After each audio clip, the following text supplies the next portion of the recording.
Bạn Muốn Hẹn Hò. Chương trình được dựa theo format của đài truyền hình Kansai TV Nhật Bản. Chương trình Bạn Muốn Hẹn Hò với sự tài trợ của nhãn hàng UBC TV, đỉnh cao công nghệ Smart TV đã đồng hành với chúng tôi. Rất vui được gặp lại chúng ta vào mỗi ngày tuần trôi qua để cùng kết nối những cặp đôi và mong rằng hạnh phúc sẽ sớm đến với họ. Và không để chúng ta chờ đợi lâu, ngay bây giờ chúng ta sẽ đến với cặp đôi đầu tiên của ngày hôm nay. Xin mời.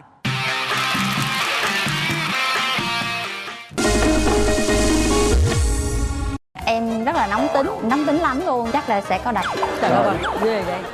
Em không thích người phụ nữ mà quá nóng tính. Thôi thôi. Chẳng may đẹp trai có được không em? Dạ, chẳng may anh đẹp trai thì em đẹp gái là mình hai mình xứng đôi rồi anh ạ. Mời bạn nữ.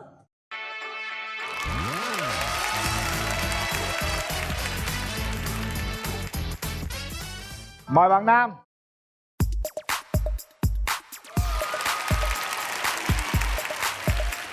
Rồi, chào bạn. Rồi, mời bạn nữ giới thiệu về mình. Dạ, em xin chào chị Cát Tường, chào anh Quỳnh Linh và chào tất cả quý vị khán giả trong khán phòng ngày hôm nay. Em tên là Phan Thị Hoài Tiến, năm nay em 27 tuổi. Quê của em là ở Quảng Nam nhưng mà hiện tại thì em đang sinh sống và làm việc tại thành phố Hồ Chí Minh ạ. Dạ. Mình đang làm công việc gì em? Dạ, hiện tại thì em đang là một điều dưỡng tại thẩm mỹ viện ạ. Điều dưỡng tại thẩm mỹ viện. Dạ vâng ạ. Thành phố Hồ Chí Minh. Dạ vâng ạ. Rồi, mời bạn trai giới thiệu. Lời đầu tiên cho em xin gửi lời chào đến anh Quỳnh Linh, chị Cát Tường cùng toàn bộ quý vị khán giả có mặt trong trường quay ngày hôm nay. Em xin tự giới thiệu, em tên là Nguyễn Tiến Hợp, năm nay em 27 tuổi, quê quán của em là ở Hưng Yên và hiện tại em đang làm việc và sinh sống tại quận 9 Hồ Chí Minh. Em làm việc gì? Công việc của em là quản lý chuyên về bê tông và xây tô. Bê tông tức là vật liệu xây dựng á, đúng vật không? liệu xây dựng ạ. Dạ. Điểm mạnh, điểm yếu của em là gì? Dạ, về điểm mạnh của em thì rất là thẳng thắn và thật thà. Thứ hai nữa là em rất là chân thành, sống biết yêu thương người khác với lại yêu thương gia đình. Dạ, còn nhược điểm của em thì cũng rất là nhiều. Đặc biệt là em rất là nóng tính. Dạ, nóng tính lắm luôn. Ở nhà mà em út ở nhà mà em đâu có dạy học được đâu, chỉ là bé kế em nó dạy thôi, còn em là không bao giờ dạy được, bởi vì là sai một cái là em nói một tiếng một thôi, còn qua tiếng thứ hai là dạ chắc là sẽ có đập. Trời ơi, ghê vậy. Em đập, có khi nào đập đồ đập đạc gì không em? Dạ chưa ạ. Chưa, dạ. Thì cũng tốt, chưa đến nỗi nào, còn dạ. được. Bạn trai bên kia, ưu điểm khuyết điểm của em là gì? Dạ thưa là ưu điểm của em là một người sống và làm việc rất có trách nhiệm, người sống khá là chan hòa, thương yêu mọi người. Khuyết điểm thì em cũng hơi nóng tính một xíu. Trời ơi, hai người nóng tính hết trơn rồi, chắc quýnh lộn luôn á. Tình trường thì sao? Em trải qua mấy mối tình rồi con gái? Dạ chưa.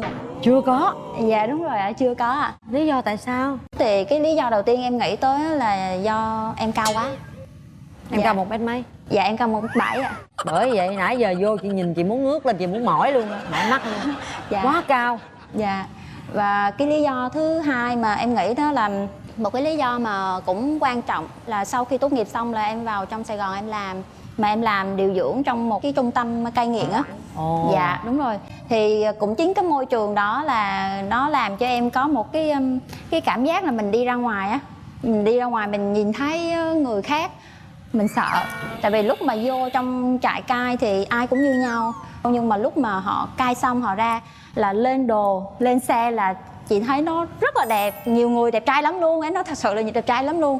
Con nhà giàu có nhưng mà cuối cùng họ vẫn đi vào con đường nghiện. Nó làm cho em có cái cảm giác là mình sợ luôn. Mình sợ luôn, có nghĩa là đi ra đường mình thấy là rồi không biết là anh ta có nghiện hay không, rồi có nghiện rồi có chịu đi cai rồi này kia hay không, thì làm nghĩa là bị bệnh nghề nghiệp ảnh hưởng đến dạ. tình yêu. Nó ảnh hưởng em rất nhiều, là nguyên một cái giai đoạn đầu cũng phải là 2 năm sau khi mà em vào trong cái môi trường đó em làm thì em mới có cái tư tưởng nó giãn bớt ra. Tại vì cũng có người cai nghiện thành công chứ không phải là không. Cũng khổ tâm quá ha, cái môi dạ, trường làm việc cũng hạn chế trong cái tình yêu. Em gái, em muốn tìm người yêu thế nào? Dạ, mẫu người yêu của em chắc là trước hết phải cao quá. Dạ đúng rồi. Cao ít nhất là phải 1m7, bởi vì em là coi bên kia, hỏi đi, em hỏi bên kia. Dạ, anh cao 1m bao nhiêu ạ? Bên đây khoảng 1m50. Dạ. 1m51 là cùng. Dạ, nếu 1m51 mình có thể mang giày độn anh ạ. Không sao đúng không? Dạ. Rồi. Thứ hai nữa là không được đẹp trai quá. Sao vậy? Dạ, tại vì người ta nói là chồng đẹp là chồng người ta. Kệ đi, chị thích đẹp. Chẳng may đẹp trai có được không em? Chẳng may đẹp trai được không em? Dạ, chẳng may anh đẹp trai thì em đẹp gái là mình hai mình xứng đôi rồi anh ạ. Rồi Dạ. còn gì nữa không em? Anh ơi, anh có từng nghĩ tới ma túy không ạ? Chưa thấy ai đi tìm người yêu mà hỏi anh có ma túy không? Thông cảm đi, người ta làm trong môi trường đó mà. do em, tại vì là bệnh nghề nghiệp của em anh. Anh chưa bao giờ nghĩ đến những cái thứ tệ nạn xã hội ạ. Anh Dạ. toàn Tại vì em mà em thấy ai mà lên cơn là em nhìn biết liền à. Cho nên là có gì mình nói thật anh nha. tí em nhận xét anh nhá, không có bị lên cơn không nhá. Bạn trai bên kia em muốn tìm mẫu người bạn gái như thế nào? Giờ, mẫu người bạn gái em muốn tìm là một người bạn gái có khuôn mặt phúc hậu, hiền lành, nước da thì trắng. Và về tính cách thì bạn ấy là người phụ nữ của gia đình, quan tâm chăm sóc gia đình hơn là việc đi kiếm tiền, nhiều tiền. Tức là bạn ấy đừng đặt nặng cái việc kiếm tiền quá. Thì nếu em nuôi được bạn ấy thì bạn ấy sẽ bỏ bớt công việc. Dạ vâng, nuôi được ạ. Vậy Nuôi tốt. được. Rồi những điều gì mà em không thích ở người phụ nữ? Em không thích người phụ nữ mà quá nóng tính, Nóng tính, trời ơi. càm Bên kia- ràm nữa. Bên kia nóng quá. Rồi càm ràm nữa hả? Sao em gái? Ồ, sao Dạ, em gái em chào dễ anh thương. Quyền Linh ạ. Nhưng mà sao anh không hiểu nha. Dạ. Thường thì điều dưỡng đó, Dạ. họ kìm được cái tính dữ lắm luôn á. Điều dưỡng là bao giờ cũng kiên nhẫn lắm á. Tại vì là khi mà em vào cái môi trường đó là môi trường em nói nó hơi đặc biệt hơn những cái môi trường khác một chút. Một khi mà họ lên cơn nghiện rồi á thì là mình phải vững, với lại mình cũng không thể nào mà mình làm một cách là dịu dàng giống như ở trong bệnh viện kêu là cô ơi chú ơi rồi này kia được. Dạ, Quyết vâng ạ. đoán lên, mạnh mẽ, không phải dữ dằn lên đúng không? Dạ cũng không đến nỗi dữ lắm, nhưng mà do cái âm lượng của em nó rất là to.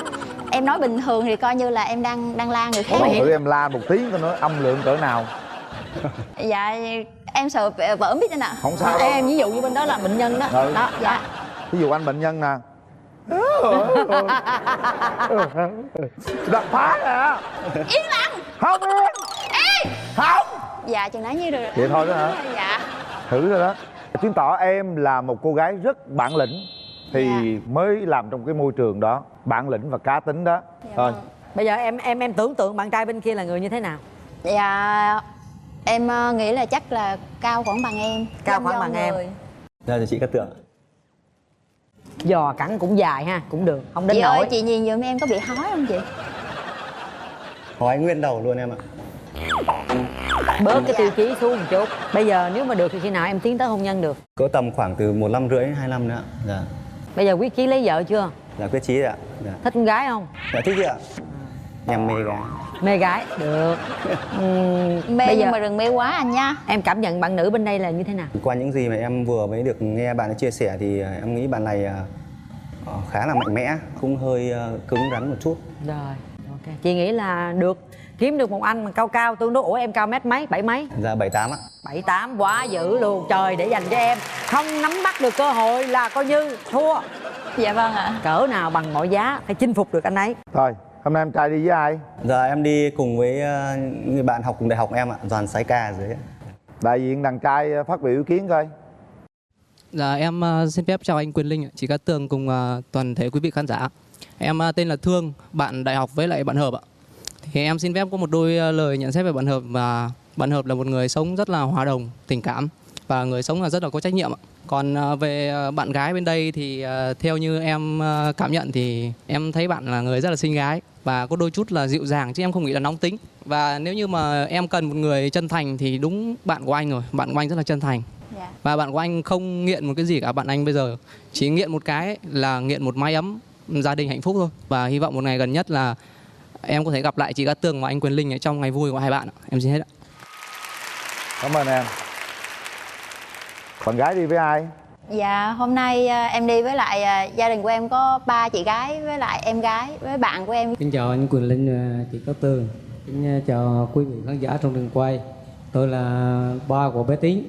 Bé Tín ở nhà là biết nhìn nhận và biết suy nghĩ về mọi người. Với lại là bé Tín nóng là không phải là nóng vội, kiểu là nóng nhưng mà còn có suy xét. Nhưng mà chú thấy con rể tương lai của chú thế nào nè? Thấy anh này phong độ cũng đẹp trai. Nói năng chú. thì cũng lưu loát, cũng mong muốn là hai đứa cho nhau một cơ hội là bấm nút và hẹn hò rồi tìm hiểu nhau nhiều hơn.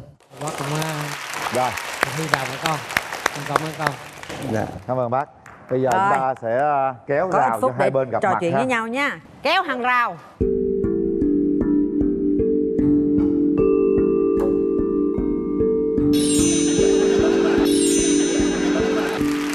Anh muốn quà em tặng em. Dạ em cảm ơn ạ. Tôi không nghĩ hai người này mà ế ta. Gặp ngoài đời không thể nào nghĩ là họ ế, nhưng mà thật trong sâu thẳm thì họ ế thật. Nào, Trò chúng ta chuyện với có nhau đi 2 hai phút bạn. trò chuyện bắt đầu. Em có nhận xét gì về anh? Em cảm thấy anh sao? Ngoài sức tưởng tượng của em. Là xấu quá hay là Dạ không, nhìn rất là phong độ và nhìn rất là đẹp trai. Dạ. vừa anh có nghe em chia sẻ ấy, em rất là nóng tính đúng không? Dạ đúng rồi, nóng, rất là nóng tính. Thực ra là anh ấy rất là thích người hiền dịu, dịu dàng một xíu ấy, mà nữ tính ấy, như chị Cát Tường chị đang là Dạ. dáng rất là nữ tính. Vậy thì nếu như mà em nóng tính em thì nhầm rồi. anh thấy em có phải là người nóng tính như em nói hay không? Thực ra là nếu mà nhìn ở vẻ bề ngoài thì anh không dám nhận xét nhiều, tại vì là mình phải tìm hiểu sâu thì mình mới nhận xét về người ta cụ thể. Nhưng mà cái nóng tính ấy, bên ngoài thực tế là nó không có tốt. Dạ. Bản thân anh cũng là người rất là nóng tính, anh thẳng tính nữa cơ. Nhưng mà sau khi anh ra ngoài anh làm việc thì anh nhận thấy cái điều đó nó không ổn chút nào, nên là anh đã thay đổi bản thân mình hàng ngày. Vâng ạ, về việc mà kiềm chế thì là em nghĩ là em làm rất là ok, bởi vì là môi trường của em là khách hàng là thượng đế. Vừa em thì vợ anh bây thì giờ anh là rớt tim đấy. dạ Anh bị yếu tim. dạ, cho nên là không phải là mình nói là coi anh là một khách hàng, nhưng mà là bởi vì là khi mà hai người mình nói chuyện với nhau thì một người nóng thì phải có một người kia dịu lại. Thì em cũng hy vọng là nếu như mà sau này lỡ có đôi lúc mà em có hơi nóng tính một chút xíu thì anh phải là một người đóng vai trò là lạnh để cho em có thể là giảm bớt nhiệt độ xuống. Lạnh như băng được không em? Dạ. Vậy thì càng tốt, bởi vì khi lạnh như băng vậy là nhiệt độ của em hạ nhanh đó. Rồi chúng ta Dạ. nói chuyện hẹn hò đấy các bạn. Quan niệm tình yêu của anh là như thế nào? Quan điểm tình yêu của anh là khi mình yêu nhau thì hãy cứ yêu bằng tất cả con tim, bằng tất cả những gì mình đang có. Dạ. Còn nếu mà chẳng may mà không đến được với nhau chăng nữa thì nó do cái số phận. Dạ. Mình cũng vui vẻ thôi, cũng không đừng có bi lụy quá. Dạ. Thì theo anh nghĩ đến thoáng hơn một chút. Còn quan điểm tình yêu của em là em nghe một câu nói rất là hay: chúng ta chỉ mất 3 giây để nói lời yêu, nhưng mà chúng ta mất cả đời để mình xây dựng, vun đắp và phát triển cái tình yêu đó. Dạ. Anh xin lỗi là vừa em nói hơi Dạ. nhỏ, anh chưa nghe được. Em làm ở chỗ nào nhỉ? Dạ em làm ở thẩm mỹ viện Thiện Mỹ ngay chỗ quận 1, ngay chỗ cầu Ông Lãnh anh biết quận cầu Ông 1 Lãnh không? Anh không biết đâu nhưng Google Maps chỉ. Dạ đúng rồi. Anh ở quận 9 ở chỗ nào ạ? Anh ở chỗ Long Thuận, phường Trường Thạnh, quận 9. Dạ ở chỗ đó anh đi qua, nếu như một qua chỗ em là ở thì cũng gần, một qua chỗ làm cũng gần đó. Rồi dự định tương lai thế nào các bạn? Hôm nay mình đến với nhau, chương trình đã cho mình một cơ hội như thế này á. Dạ. Thì nếu mà em cảm thấy anh là một người mà có một chút gì đấy làm cho em rung động thì anh nghĩ là mình nên cho nhau một cái cơ hội đó để mình tìm hiểu sâu hơn. Dạ vâng ạ. Bạn nam hãy nói một cái điều gì đó trong lòng mình để cho thuyết phục được bạn gái. Anh không hứa là chắc chắn là sẽ cho em những cái gì cụ thể, nhưng mà anh hứa sẽ dùng tất cả những cái gì gọi là bản lĩnh đàn ông rồi tất cả những thứ anh có để chở che và bao bọc cho em. Dạ vâng ạ. Rồi hết thời gian.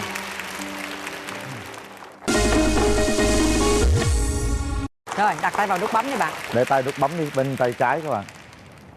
Chúng ta sẽ quyết định sau 3 tiếng đếm. Hãy nhắm mắt lại và cảm nhận. 1 2 3. Hết thời gian. Chúc mừng các bạn. Chào, Chúc mừng. wow, chào. Nắm tay đi Đẹp em. trai đẹp gái ha. Em lo hôm nay em mang dép cổ phong. Này thuộc về siêu mẫu đó. Này để Dạ. con chắc cao lắm nha. Rồi. Xin phép. Dạ chắc là không. Con xin phép bác con ôm em một cái.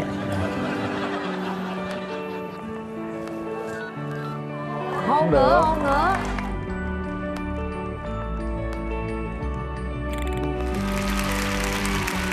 Rồi. Đây là những chiếc vé xem phim của cụm đạp Cinebox 212 lý chiến thắng gửi tặng các bạn. Dạ. Phần quà dành cho hai bạn là một phiếu mua hàng thời trang cao cấp dành cho cặp đôi từ hệ thống thương hiệu thời trang Couple TX trên toàn quốc gửi tặng hai bạn. Dạ. Và đây là nước xịt thơm miệng thảo dược Relax gửi tặng hai bạn. Và đây là máy nước nóng hiệu Senton gửi tặng bạn. Dạ vâng ạ. Một chiếc máy nước nóng hiệu Atlantic gửi tặng hai bạn. Và tổng trị giá phần quà này là 7 triệu đồng. Phần quà đặc biệt dành cho các bạn là một Smart TV cao cấp UBC TV trị giá 9 triệu đồng sẽ dành cho hai bạn nếu như các bạn tiến tới hôn nhân. Bạn có thể kết nối Bluetooth, điều khiển bằng giọng nói, đặc biệt là gọi điện thoại cho người thân ngay trên cả TV, rất tiện lợi. Cảm ơn. Em cảm ơn. Rồi, bây giờ chúng ta có thể hạnh phúc dẫn nhau đi xem phim và đem những món quà này về cho gia đình được rồi ha. Rồi, Chúc cố các bạn, gắng nha. Dạ vâng. Sớm tìm được hạnh phúc. Cảm ơn. Rồi. Dạ em xin cảm ơn. Cảm ơn chị ạ. Từ từ chào bạn gái với. Thích sạch sẽ nhưng mà không thích dọn dẹp. Trời đất ơi, rồi có biết nấu ăn rồi dọn Dạ dẹp gì nấu không? ăn thì em cũng không biết luôn. Hả? Chết rồi em ơi, lương anh thấp lắm nha em, anh tối ngày ăn mì gói với khô quẹt không á. Không biết nói sao anh. Không ngờ trong cuộc sống những người đẹp trai đẹp gái vẫn còn rất nhiều người ế nha. Vẫn còn một người cũng đang ế luôn. Chúng ta sẽ tiếp tục gỡ cặp đôi thứ hai, xem tại sao họ ế và họ có đồng ý bấm nút hay không. Xin mời.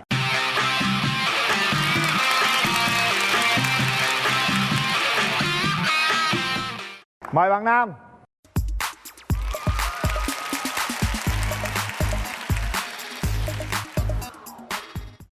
Mời bạn nữ.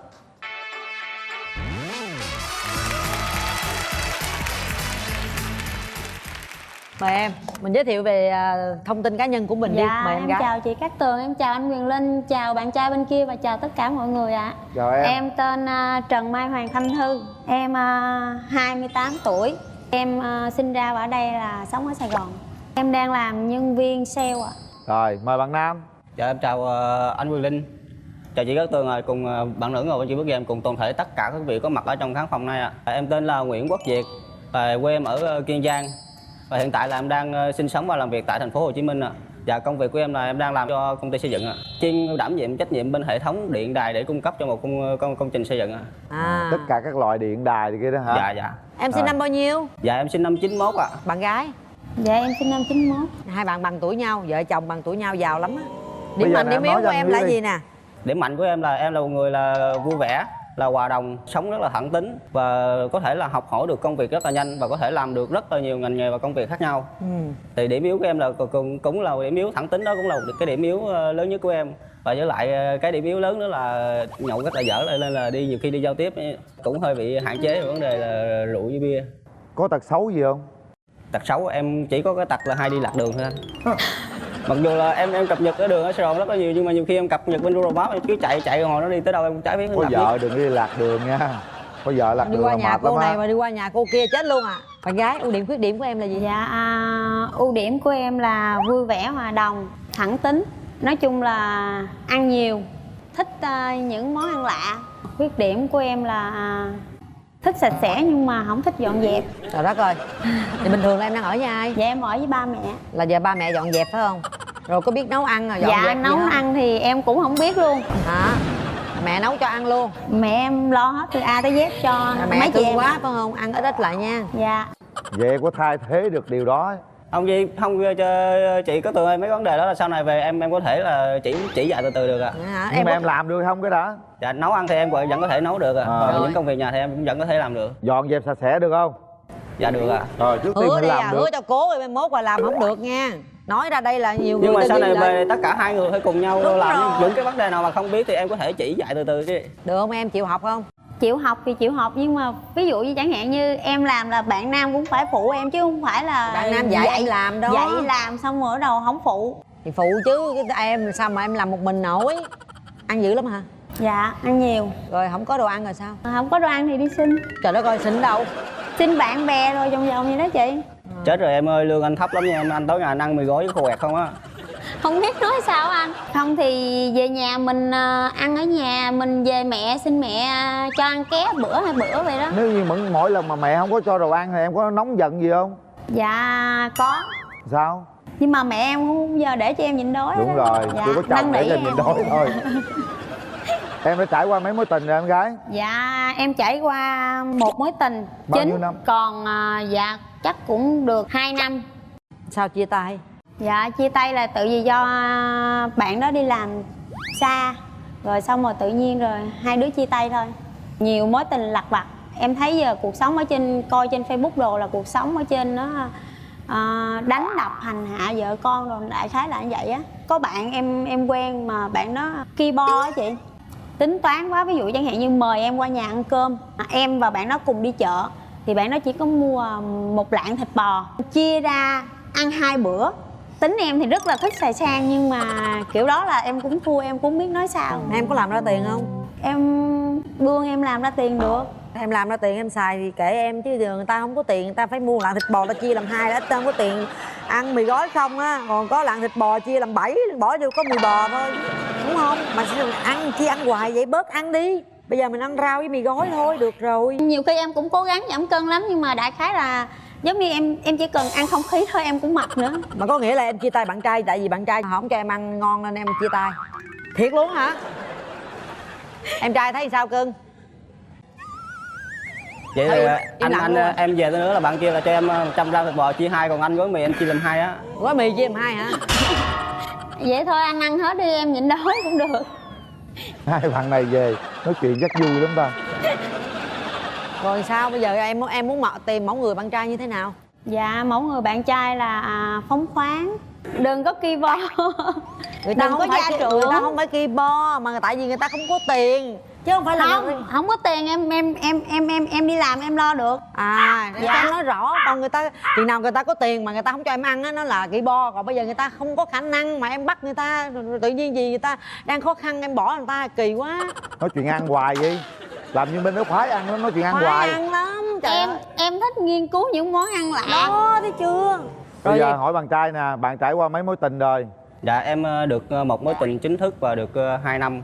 Lý do Tại sao chia em chia tay? Lúc đó thì em quen bạn nữ đó thì ba mẹ bạn ấy là sống ở bên Hàn Quốc. Nên là thời gian sau khi bạn ấy tốt nghiệp xong thì ba mẹ đã về rước đi qua Hàn Quốc và lấy chồng bên Hàn Quốc á. Rồi, mẫu người bạn gái của em trai như thế nào? Chỉ cần là vui vẻ, hòa đồng và sống là biết kính trên nhường dưới, mẫu người của mẫu người gia đình. Bạn kia khỏe rồi, vui rồi đó, có ăn là vui à. Ngoại hình em muốn mẫu người bạn gái mình như thế nào? Là một người có mái tóc thì dài xíu, nước da hơi trắng, cười có đồng tiền giống chị Cát Tường thì càng tốt à. Tại vì mỗi sáng thức dậy là được thấy cười, có cái đồng tiền nở ra là thấy là đồng tiền nữa. Anh ơi, đại khái rằng là em không có được cái gì luôn á. Trời ơi, Đại khái. ước mơ chỉ là mơ ước. Nói xong bên kia dập tắt ước mơ luôn. Bây giờ nói em không có gì hết trơn á. Thấy sao trong lòng nó sao em? Thì lên đây á, trước tiên mình cũng đó cũng là cái duyên, rồi cái nợ thì quan trọng là để cho hai người tìm hiểu đi về sau này thôi. Còn ví dụ mà 1-2 phút để ngồi nói chuyện với nhau vậy là cũng chưa chắc đã tìm hiểu hết về nhau. Bây giờ em cảm nhận bạn gái bên này là người như thế nào? Là một người là có thể là hơi là tròn tròn, khuôn mặt là khá mũm mĩm. Không thích phụ nữ gì? Phụ nữ là nhậu. Nhậu hả? Dạ, cho mình và nhuộm tóc vàng. Để coi coi. Chắc có đủ Thôi. không? Em chào anh Quyền ơi. Gái. Tự khai Hồi nãy đi bên đây nói sao bên kia nó em không có hết trơn á. Còn bên đây nói sao bên kia nó có hết. Nhuộm tóc có nhuộm tóc, nhưng mà nhuộm đẹp em có sao đâu. Nhưng mà nhuộm rồi bây giờ nhuộm đen là vẫn được mà. Ủa tao không thích nhuộm đen, tao để màu vậy được không? Tại vì người ta nói cái gân cái tóc là gốc của con người á, mái tóc nó sẽ dẫn đến làm nên Bây giờ con người ta người. lỡ nhuộm là nhuộm đen lại là cái gốc đó gốc giả rồi. Được không? Cái để suy nghĩ lại anh. Suy nghĩ lại rồi khó quá. Xong rồi xăm một chút xíu là được không? Tại vì khi mà con người ta khi mà đặt bút lên xăm lên đó thì cho dù mình tốt cỡ nào đi nữa, khi mà đi ra ngoài á là người khác sẽ đánh giá khác liền. Chưa Và đặc chắc. biệt Bây giờ á, xăm là một trong những cái hình thức mỹ thuật làm đẹp hơn. Có thể một chút xíu cổ tay. Nhiều mà khi người ta yêu bị thích. thẹo, ta xăm lên che cái ví dụ thẹo. như có thẹo, đâu có sao đâu. Tại Xăm vì- không nói điều gì hết. dạ. Nói chung Có nhậu không em? Có nhậu không em? Cái tướng này chắc cũng có Dạ quá. có. Nhậu nhiều ít. Đại khái chắc cũng được 2-3 chai. Thôi thôi. Mạnh thật hơn thà. anh rồi đó em ơi. Có sao nói vậy? Em có xăm không? Dạ có. Anh đừng có quan điểm là xăm là một người xấu. Cái hình xăm của em á là đại khái là có ý nghĩa rằng là cần một ai đó để nương tựa vượt qua khó khăn. Như Rồi anh hiểu rồi. Dạ. Rồi. Em suy nghĩ là quan điểm của mình đi. Anh thấy rằng á, cuộc sống càng ngày hiện đại cũng phải thoải mái, đừng có làm gì quá gọi là thuần phong mỹ tục là được rồi. Bên đây là một cô gái rất là dễ thương luôn ha. Ây da, căng quá ha. Để tôi qua tôi coi anh bên này Cặp sao. này quan Dạ, điểm dạ. khác nhau Nếu à. mình ưng bụng thì bao lâu sau mình đám cưới được? Và nếu như được thì trong năm nay luôn vẫn được ạ. Mình có phải làm dâu không? Dạ có thể là có ạ. Mà ở rể được không? Dạ không, tại vì định hướng của em sau này là em sẽ về quê lập nghiệp ạ. Về Rồi. Kiên Giang lập nghiệp. Vậy là có thể về quê làm dâu.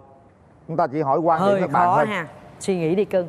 Bây giờ mình hỏi thêm ý kiến người thân. Bạn trai đi với ai? Dạ bữa nay em đi với chị ruột, anh rể và những người bạn học và bạn đồng nghiệp ạ. Dạ, em xin chào anh Quyền Linh, chị Cát Tường và toàn thể quý vị khán giả trong trường quay hôm nay ạ. Em là tên Thùy, là chị gái của em Việt. Bình thường em Việt cũng là một người sống hòa đồng, cũng rất là dễ tính chứ không phải là khó tính như nãy giờ mọi người nhìn thấy đâu. Tại vì em ấy cũng hơi vui vui chút xíu. Vui đâu, thấy căng quá trời căng, vui đâu. Em thấy bạn gái bên đây thì coi cũng được, cũng dễ thương á. Nhưng mà bạn ấy nói thích sạch sẽ nhưng không thích dọn dẹp, ăn nhiều. Nhưng mà em trai em thì lại nói là không có kinh tế, chỉ ăn mì gói. Nhưng thật sự là thời buổi này thì ăn mì gói cũng có nhưng ít thôi chứ đâu phải ngày nào cũng ăn đâu chị. Đúng có rồi. đâu. Dạ.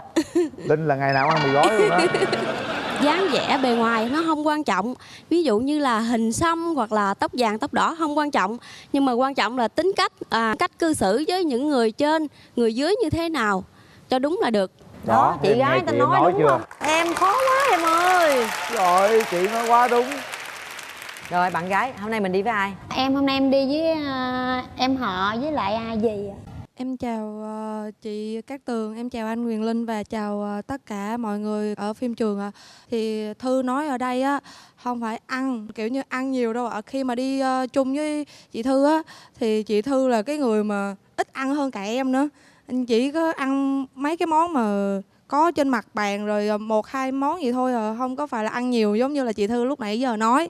Rồi cái sạch sẽ thì Thư khá là thích người sạch sẽ và Thư cũng rất là sạch sẽ. Ở nhà dọn dẹp á, thì cũng có dọn dẹp chứ không phải là không. Còn về cái vấn đề mà tóc tai và cái hình xăm á, thì em cũng có ý kiến là cái tóc á thì hợp với cái mẫu người của chị cho nên cũng đẹp chứ không có đến nỗi mà anh nghĩ đâu ạ. Còn cái hình xăm thì chị Thư có xăm một cái chữ hàng chữ ở sau vai. Nó mặc đồ là nó cũng che đi chứ không có cho người khác nhìn thấy đâu ạ. Thì em thấy anh cũng được. Cho nên thì tùy vào cái sự quyết định của hai anh chị, cho nhau cơ hội để mình tiến tới xa hơn. Dạ. Thật sự anh thấy rằng em trai đây á cũng dễ thương, bạn cũng hiền. Nhưng mà anh khuyên em bớt khó tính là chút xíu đi. Thoải mái chút xíu đi. Hơi khó đó. Mặt hơi cũng khó khó đó. rồi. Người ta dễ tính, ăn được, ngủ được, người ta tròn trịa. Bây giờ hai bạn hòa hợp, đó mình chia sẻ cho nhau, hai bạn đều đẹp. Kéo hàng rào.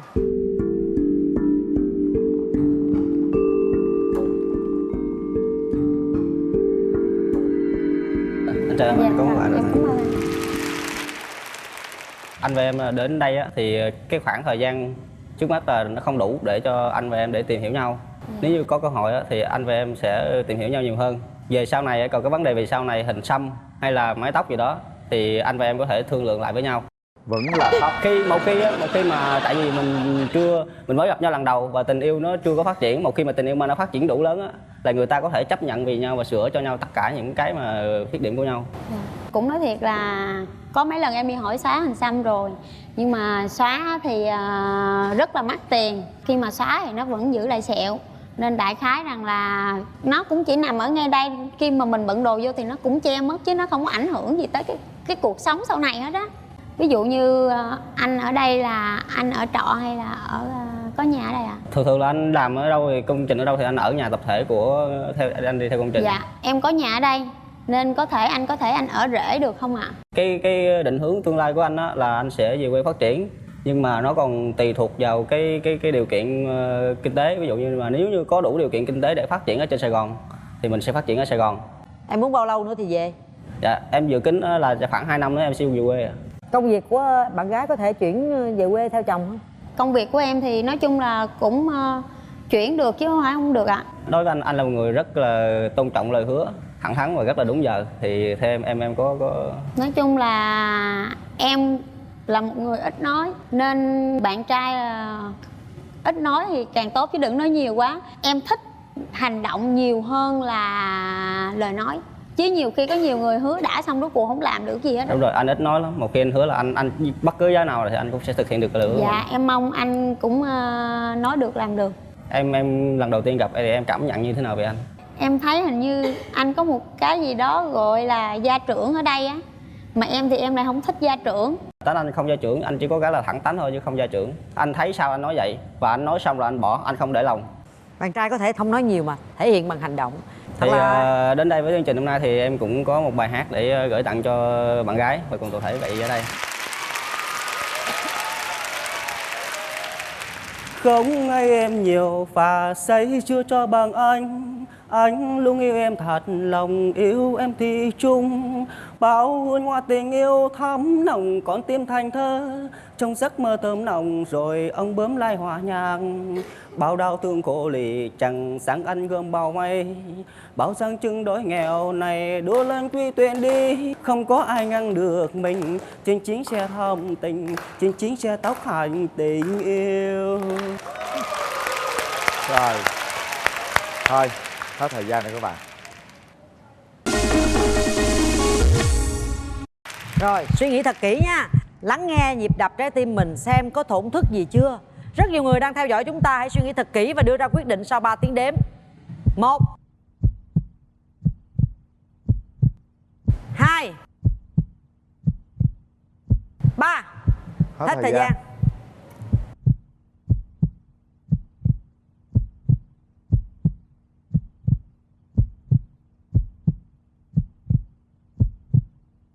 Mời bạn.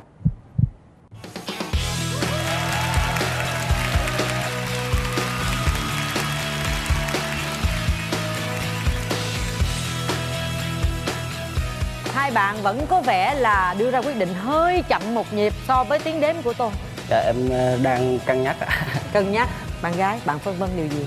Em đang vân vân những cái ảnh nói, nhưng mà em cũng muốn là cho mình một cơ hội. Thật sự em cũng là một cô gái bản lĩnh và chị hy vọng rằng là khi mà hai bên tìm hiểu nhau thì biết đâu cái tình yêu á nó sẽ đủ lớn và hai bạn có thể sẽ có một cái thỏa thuận nó êm đẹp với nhau.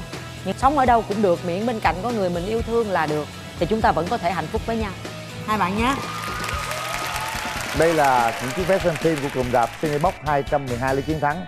Xin gửi tặng các bạn. Phần quà dành cho hai bạn là một phiếu mua hàng thời trang cao cấp dành cho cặp đôi từ hệ thống thương hiệu thời trang Couple TX trên toàn quốc, gửi tặng hai bạn. Nước xịt thơm miệng thảo dược Relax gửi tặng hai bạn. Máy nước nóng với thương hiệu Senton gửi tặng hai bạn. Và đây là chiếc máy nước nóng với thương hiệu Atlantis gửi tặng hai bạn với tổng trị giá phần quà là 7 triệu đồng. Phần quà đặc biệt dành cho các bạn là một Smart TV cao cấp UBC TV trị giá 9 triệu đồng sẽ dành cho hai bạn nếu như các bạn tiến tới hôn nhân. Bạn có thể kết nối Bluetooth, điều khiển bằng giọng nói, đặc biệt là gọi điện thoại cho người thân ngay trên cả TV, rất tiện lợi. Hy vọng là hai bạn sẽ tìm hiểu nhau thật kỹ và sớm có tin vui báo cho chúng tôi. Xin mời. Em cảm ơn anh chị ạ. Rồi, cảm ơn các bạn. Kính thưa quý vị, và bây giờ thời lượng phát sóng của chương trình đã hết. Chúng ta sẽ tạm biệt và hẹn gặp nhau trong khung giờ rất quen thuộc 15h20 Chủ nhật và 22h45 thứ hai hàng tuần trên kênh HTV7. Chúng ta cũng có thể xem lại chương trình trên cổng thông tin Love TV quý vị nha. Cảm ơn nhãn hàng UBC TV đỉnh cao công nghệ Smart TV đã đồng hành với chúng tôi. Còn bây giờ thì xin chào tạm biệt và hẹn gặp lại.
Hiểu như anh Linh là bao lâu cắt tóc? Dạ, massage luôn á chị. Massage, dạ, Ghê massage.